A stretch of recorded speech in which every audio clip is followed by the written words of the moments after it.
So then when you made that leap to do this solo and do it for yourself and, the joy and all of the burdens that come along with that, when did that transition take place? Do you remember about what year? Yeah, I was 25. 25, okay. So half a century ago. So at 25, when you did this, having had a good amount of experience assisting professional photographers and all of that, where did that happen? Was that back in New York? It was. Okay. And I was there for, I'm trying to think, another 3 or 4 years before ultimately I moved out to Seattle. Okay. And, New York was a struggle, as it frequently is for, most creative people, I think. But it was also a great place to start, I think. What were some of the things you think that you learned there that you probably wouldn't have learned somewhere else?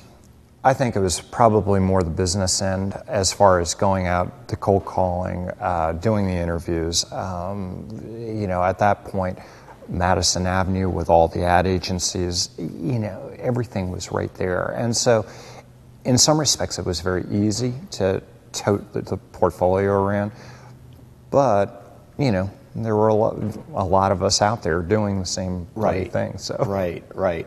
So when you were doing that, which, by the way, when you were doing commercial photography on your own, was there a specific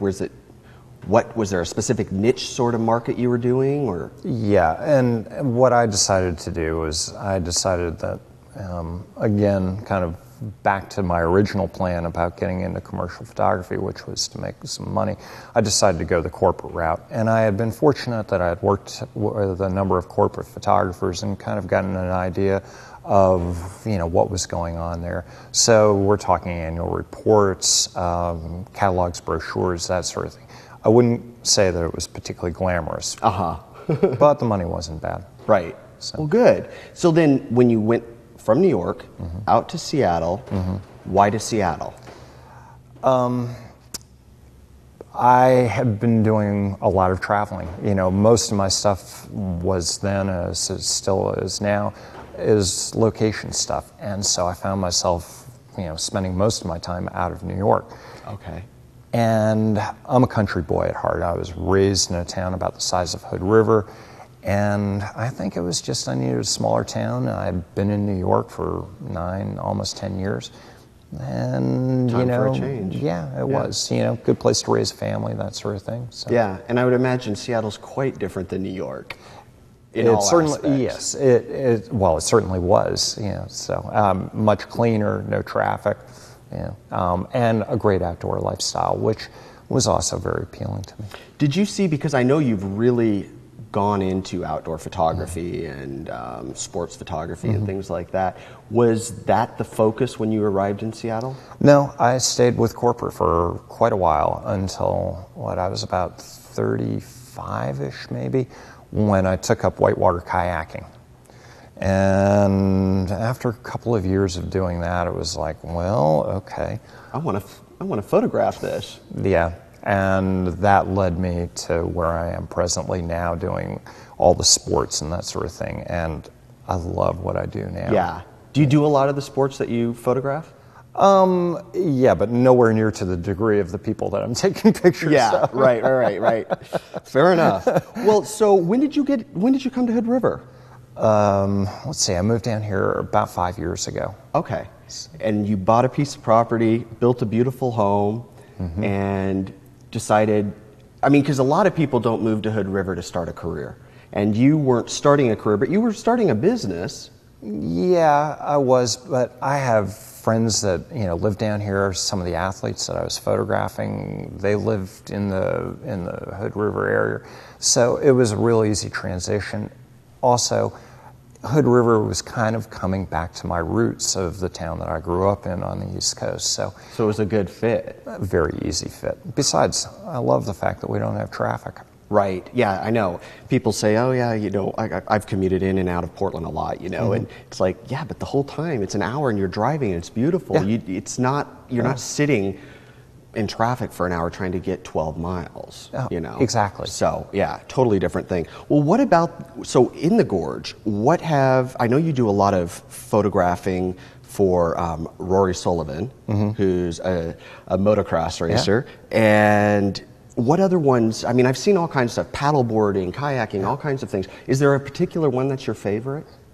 Well, what I'm transitioning into right now is motocross.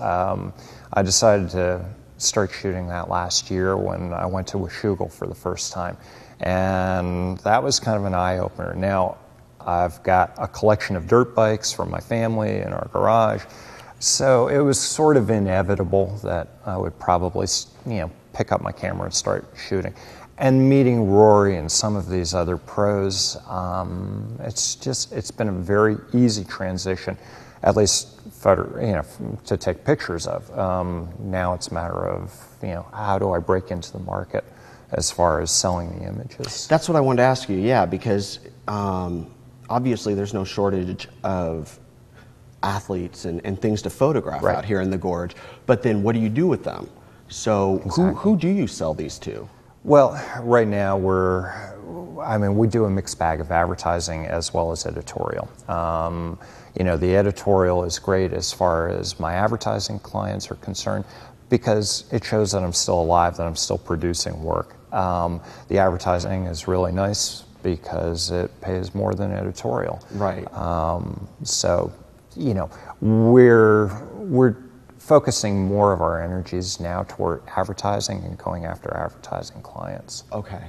And who would some of those clients be? Can you Well, I mean, I still do a lot of kayak shoots for Johnson Outdoors. They own Neki kayaks, Ocean kayaks. I've got a catalog advertising shoot for them back in Maine coming up in early June. And now it's with the motocross, I'm going to be going after all the biggies, from Yamaha on. So we'll see. It's going to take some time to develop that and break into the market, but we'll see what happens. When we come back from the break, I want to ask you a little bit about, one, the types of photography that you do. I would imagine you could potentially get hurt, and I understand you've had a significant accident. I want to hear about that, and then also just sort of the direction that you're going. You kind of alluded a little bit to what you're trying to do. So we'll talk about that when we come back. You guys, stick with us. We'll be right back. Still to come. I'm going after the whole motocross thing. It's something that amazes me. The athletic ability. What these guys can do is completely beyond me.